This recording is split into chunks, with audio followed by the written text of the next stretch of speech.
कोल्हापूर ते गारगोटी कायम विनाअनुदानित शाळा कृती समितीच्या वतीने पायी दिंडी पालकमंत्र्यांच्या दारी आयोजित केली आहे आणि त्यासाठी या महिला शिक्षिका आहे या पायी चालत आहे आणि त्यामध्ये एक शिक्षिका आहे त्या रिटायरमेंट झाल्या आहे तरी त्यांना तळमळ आहे की जे शिक्षक आहे त्यांना अनुदान मिळावे म्हणून त्यांची काय तळमळ आहे आपण जाणून घेऊया। मॅडम आपलं मत काय?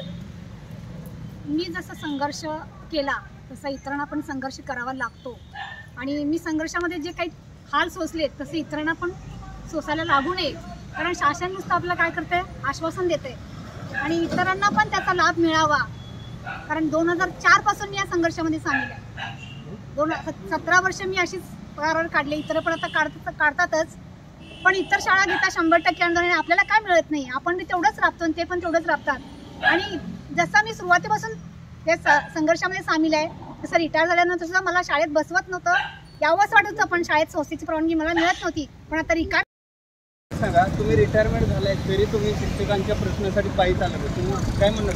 कसे करावा लागू नये ही वेळ येऊ नये म्हणून आपण या संख्येने या ठिकाणी या पायीदिंडी करतोय आणि शासन देईल अशी मला आशा वाटते। आपण या ठिकाणी बघू शकतोय एक रिटायरमेंट झालेल्या मॅडमना सुद्धा वाटते की शिक्षकांना भविष्यात त्रास होऊ नये आणि त्यांना 100% अनुदान मिळावा म्हणून त्या स्वतः पायीदिंडी चालत आहे। धन्यवाद मॅडम।